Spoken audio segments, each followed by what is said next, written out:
Hormuz প্রণালীতে মাত্র একটি হামলা আর তারপরেই বদলে গেল পুরো পরিস্থিতি। ইরানের তেল রপ্তানিতে নতুন করে নিষেধাজ্ঞা, দেশের ৮০ অঞ্চলে মার্কিন হামলা আর বিশ্ববাজারে তেলের দাম লাফিয়ে বাড়ল ৫%-এরও বেশি। তাহলে কি আবারও বড় সংঘাতের দিকে এগোচ্ছে মধ্যপ্রাচ্য? বিস্তারিত জানুন এই প্রতিবেদনে।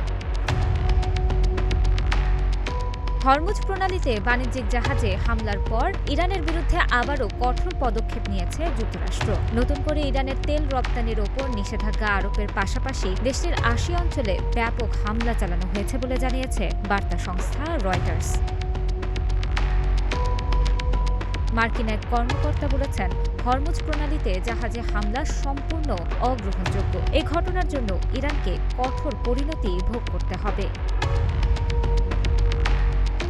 যুক্তরাষ্ট্রের এই ঘোষণার পরেই আন্তর্জাতিক বাজারে তেলের দাম ৫%-এর বেশি বেড়ে যায়। গত মাসে তেহরান ও ওয়াশিংটনের মধ্যে হওয়া একটি অস্থায়ী সমঝোতার আওতায় ইরানের তেল রপ্তানির অনুমতি ২১ আগস্ট পর্যন্ত বাড়ানো হয়েছিল। তবে নতুন সিদ্ধান্তে সেই সময়সীমা কমিয়ে ১৭ জুলাই পর্যন্ত নির্ধারণ করা হয়েছে।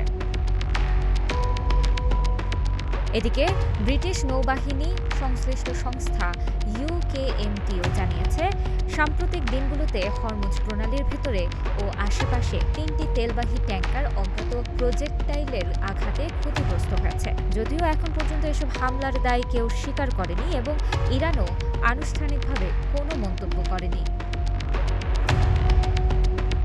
মার্কিন কর্মকর্তাদের দাবি, প্রাথমিক তথ্য অনুযায়ী এই ৩টি বাণিজ্যিক জাহাজে হামলার সঙ্গে ইরানের সম্পৃক্ততার ইঙ্গিত পাওয়া গেছে। তবে একই সঙ্গে তারা জানিয়েছেন, উত্তেজনা বাড়লেও তেহরানের সঙ্গে একটি চূড়ান্ত চুক্তির লক্ষ্যে কূটনৈতিক আলোচনা চালিয়ে যাওয়া হচ্ছে। বিশ্লেষকদের আশঙ্কা, সাম্প্রতিক হামলা এবং যুক্তরাষ্ট্রের নতুন নিষেধাজ্ঞা ওয়াশিংটন তেহরানের মধ্যকার ভঙ্গুর কূটনৈতিক সম্পর্ককে আরও দুর্বল করে দিতে পারে। এর ফলে ভবিষ্যতে প্রতিশোধমূলক পদক্ষেপ বাড়ার পাশাপাশি বড় ধরনের সমঝোতার সম্ভাবনাও বাধাগ্রস্ত হতে পারে। বিশ্বের অন্যতম গুরুত্বপূর্ণ জ্বালানি সরবরাহ পথ হরমুজ প্রণালী দিয়ে যুদ্ধের আগে প্রতিদিন বৈশ্বিক তেল ও তরলীকৃত প্রাকৃতিক গ্যাসের প্রায় ১/৫ পরিবহন হতো। তাই এই অঞ্চলে যে কোনো উত্তেজনার সরাসরি প্রভাব পড়ে বিশ্ব অর্থনীতি ও জ্বালানি বাজারে।